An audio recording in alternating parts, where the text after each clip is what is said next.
ભાગીદારીની નિવૃત્તિ. દાખલા નંબર છે 7. વિજય, લક્ષ્મી, સિદ્ધિ. જૂનું પ્રમાણ 5:3:2. 1/4/16ના રોજ સિદ્ધિ નિવૃત્ત થાય છે, એટલે ભાગીદાર નંબર 3 નિવૃત્ત થાય છે. રકમમાં એ લોકોએ હવાલા આપ્યા છે, પણ પહેલાં આપણે રકમ સમજીએ. વિજય, લક્ષ્મી, સિદ્ધિ રોકાણ વગટ ભંડોળ, કામદાર વળતર ભંડોળ, લેણદાર પ્રોવિડન્ટ ફંડ, જમીન મકાન, યંત્ર, રોકાણો, સ્ટોક, દેવાદાર, ગાલખાદાના બદલે રોકડ. આટલી માહિતી છે. હવાલામાં વિજય અને લક્ષ્મીનું નવું નફા નુકસાનનું પ્રમાણ 2:3 છે. પેઢીની પાઘડીનું મૂલ્યાંકન 60,000 કરવાનું. રોકાણોની બજાર કિંમત 40,000 છે, જે કિંમતથી રોકાણો સિદ્ધિ લઈ જાય છે. તો આપણે જાણીએ રોકાણો આપ્યા છે 60,000, જેની કિંમત 40,000 થઈ, એટલે કિંમત ઘટે છે. જ્યારે રોકાણોની કિંમત ઘટે તો સામે રોકાણ વગટ ભંડોળને એમાં સામેલ કરવામાં આવે છે, જે પણ નુકસાન થાય ભરપાઈ કરવા માટે વપરાય છે. દેવાદારોમાંથી 3,000 ગાલખાદ માંડીવાળો અને 5% ગાલખાદ અનામત, એટલે દેવાદારમાંથી 2 વાર રકમ બાદ કરવાની છે. તો અહીંયા 4,000 આપ્યા છે, તો અહીંયા દેવાદારમાંથી 2 વાર રકમ બાદ થશે. ચોપડે દર્શાવેલ સ્ટોકની કિંમત 1,000 વધારે છે, એટલે સ્ટોકની કિંમતમાંથી 1,000 ઘટાડો કરી દેવાનો. કામદાર વળતરનો દાવો 7,000 છે, તો એ હવાલો છે, તો કામદાર વળતર ભંડોળ પર પણ હવાલો સોલ્વ કરી દેવાનો. સિદ્ધિને 12,000 રૂપિયા રોકડા ચૂકવવાના, જ્યારે છેલ્લે સરવાળો થશે એમાંથી 12,000 રૂપિયા ચૂકવી દઈશું. હવે આપણે આગળ જોઈએ.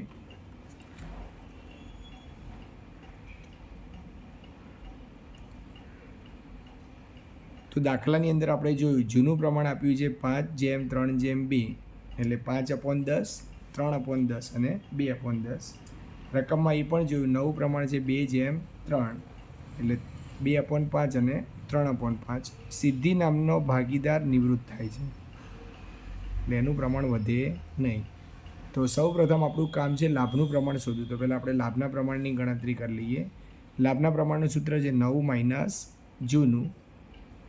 તો પહેલાં વિજય શોધીએ. તો વિજયનું પ્રમાણ છે 9, 2/5, જૂનું 5/10. આપણે જાણીએ છીએ 10 અને 5 થાય 50, 10 દુ 20 અને પાયો 25. તો આપણને -5/50 કહેવાય, અને જેને -5/5 એને -1/10 પણ કહેવાય. એટલે વિજય અહીંયા લાભની જગ્યાએ ત્યાગ કરે છે. જ્યારે પણ નિવૃત્તિમાં ત્યાગ આવે એનો મતલબ એ પાઘડીની રકમ આપશે. બરાબર, આપણે લાભમાં શું સમજ્યા છે કે જ્યારે લાભનું પ્રમાણ આવે તો એ ભાગીદાર નિવૃત્ત ભાગીદારને રૂપિયા આપે, પણ અહીંયા એવું નહીં થાય. એનું પ્રમાણ ત્યાગ આવ્યું છે, તો આને પણ પૈસા મળશે. જેમ સિદ્ધિને પૈસા મળશે એમ વિજયને પણ પાઘડીના રૂપિયા મળશે. કેટલા મળશે આપણે શોધીશું. હવે લક્ષ્મીનું જોઈએ. લક્ષ્મીના પ્રમાણમાં શું છે, તો 3/5 અને 3/10. છેદમાં થશે 50, 10 × 3 30, 5 તરીને 15. તો અહીંયા 15/50 આવ્યું, એટલે આનું પ્રમાણ લાભ આવ્યું. એનો મતલબ કે લક્ષ્મી વિજય અને સિદ્ધિ બંનેને પૈસા આપશે. કેવી રીતે કે આનું પ્રમાણ છે આપણે 5/50 જ રાખીએ છીએ. 5/50 પણ માઇનસ આનું પ્રમાણ છે 15/50. તો આપણે પ્રવેશમાં સમજ્યા હતા કે શું કરવાનું. તો 15માંથી 5 જાય તો સિદ્ધિનું પણ 10/50 આપણે સમજી લઈએ. હવે આપણને પેઢીની પાઘડી રકમમાં આપી છે 60,000, તો 60,000 વડે ગુણાકાર કરી દેવાનો કે ભાઈ 60,000 વડે ગુણતા કોને કેટલા રૂપિયા આપવાના થાય. તો આપણે ગુણીએ 60,000 × 5/50, 60,000 × 15/50 અને 60,000 × 10/50. તો અહીંયા કરશું તો આપણને કેટલા રૂપિયા મળે. તો આપણે સૌ બધા જાણીએ કે જ્યારે માઇનસનું પ્રમાણ આવશે તો એના ખાતામાં જમા થશે રૂપિયા, અને પ્લસનું પ્રમાણ આવશે તો એના ખાતામાં ઉધાર કરવાના. તો માહિતી સમજવાની, એક ભાગીદારનું પ્રમાણ માઇનસ છે અને બીજાનું પ્લસ છે. તો પ્લસ આવવાને કારણે ટોટલ માહિતી આ રીતે આપણને મળે છે.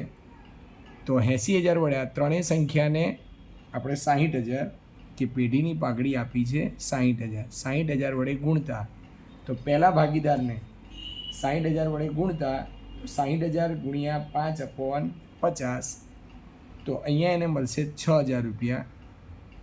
જ્યારે અહીંયા મળશે 18,000 અને અહીંયા મળશે 12,000. તો લક્ષ્મી એ વિજય અને સિદ્ધિ બંનેને રૂપિયા આપશે 6,000 અને 12,000 રૂપિયા. આ રીતે એની ગણતરી થાય. હવે આપણે આગળ જોતા જઈએ. અને 1/10 અને 3/10 કરો તો પણ ચાલશે, તો એ જવાબ આ જ રીતે જ આવશે. હવે રકમની અંદર આપણે જેમ સમજ્યા હતા એ રીતે સૌ પ્રથમ મૂડી, તો બાકી આગળ લાવ્યા. વિજયની મૂડી છે 85,000,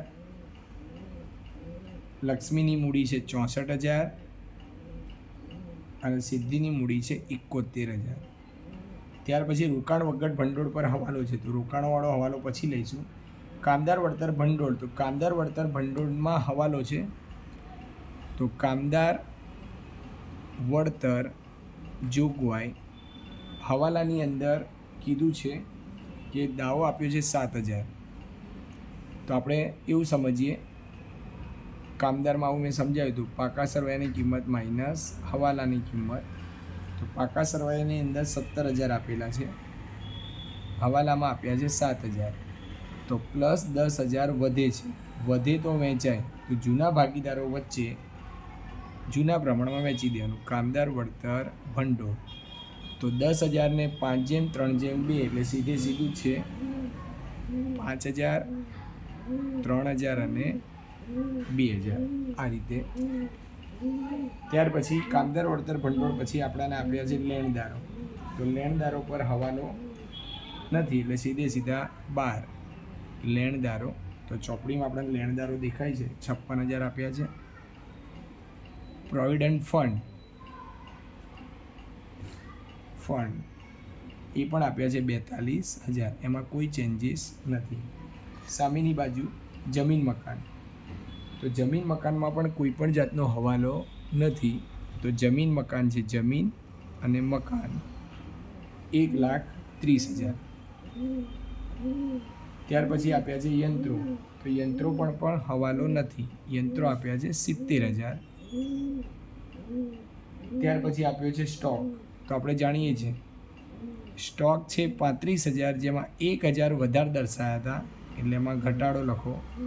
35માંથી 1 ઓછા થાય એટલે વધે 34,000. તો સ્ટોકમાં થયો ઘટાડો, સ્ટોક ખાતે 1,000. સ્ટોક પછી આપ્યા છે આપણાને દેવાદાર. હવે દેવાદારવાળું સમજવાનું છે. દેવાદારો ટોટલ આપ્યા છે આપણાને 23,000 રૂપિયા.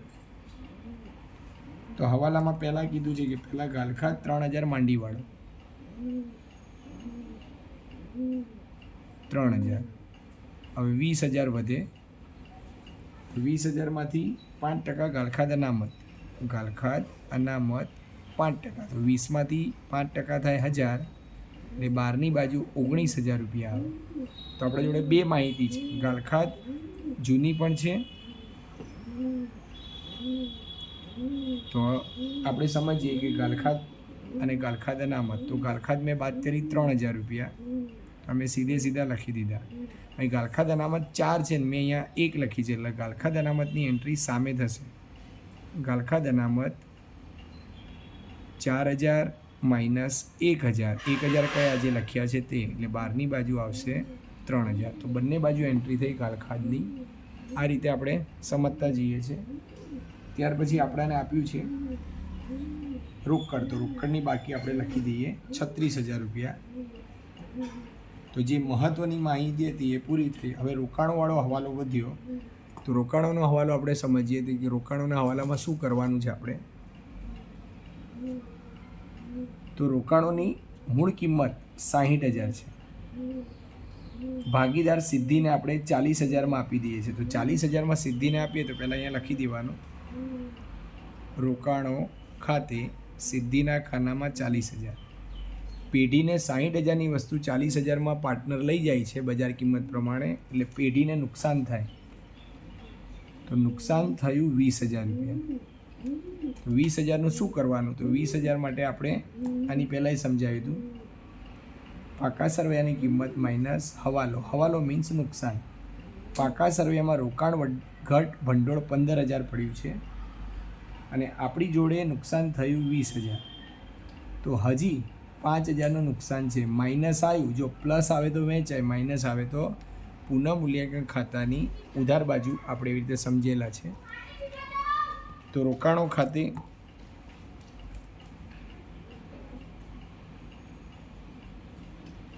₹5000 આ રીતે. હવે આપણે પાઘડીની ગણતરી કરશું. જે આપણી પાઘડી છે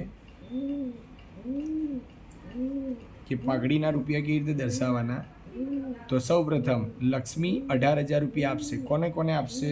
તો લક્ષ્મી આપશે વિજયને ₹6,000 અને સિદ્ધિને આપશે 12,000. એટલે અહીંયા લખવાનું લક્ષ્મી ખાતે. ત્યાર પછી લક્ષ્મીના ખાતામાંથી 6,000 અને 12,000 માઇનસ કરવાના. 6,000 કોને આપ્યા? વિજયને. વિજયના મૂડી ખાતે અને સિદ્ધિના મૂડી ખાતે આ રીતે. અને આપણે એ પણ જાણીએ છીએ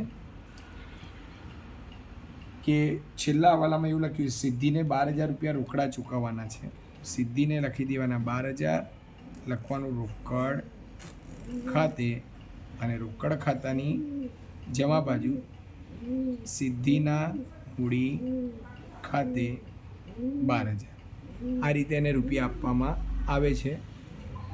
હવે આપણે જોવાનું કે શું રહ્યું બાકી આપણી. તો મહત્ત્વની બધી જ અસરો આપણે થઈ ગઈ છે.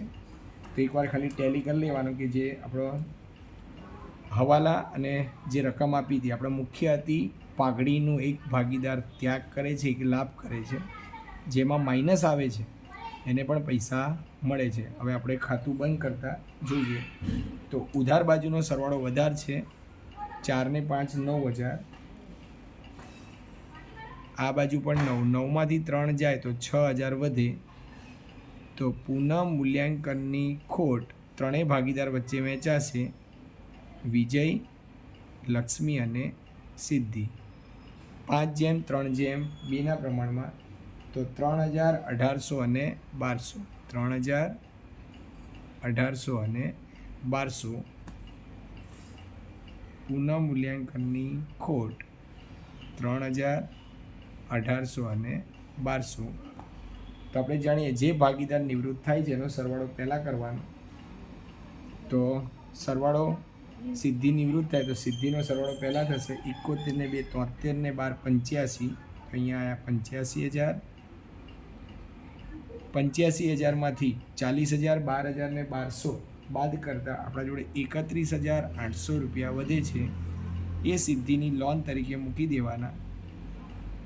સિદ્ધિની લોન, અને અહીંયા લખી દેવાનું સિદ્ધિની લોન ખાતે 31,800. બાકીના બે ભાગીદાર 85 ને 5 90 ને 6 96. તો આ બાજુ પણ 96.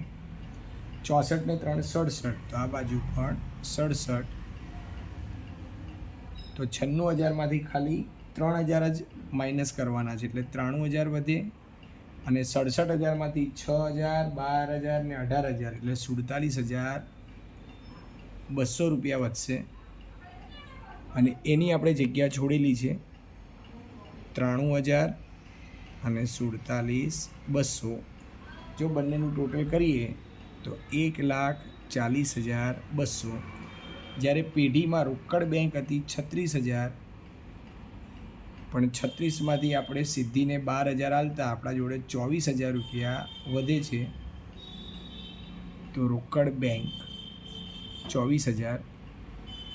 હવે મિલકત લેણા બાજુનો સરવાળો કરતાં 1,30,000, 70,000, 34,000, 19,000 ને 24,000. અને આપણો જ સરવાળો થશે 2,77,000. આ બાજુ 1,40,200, 56,000, 42,000, 41,800 અને 7,000. તો અહીંયા સરવાળો થશે 2,77,000.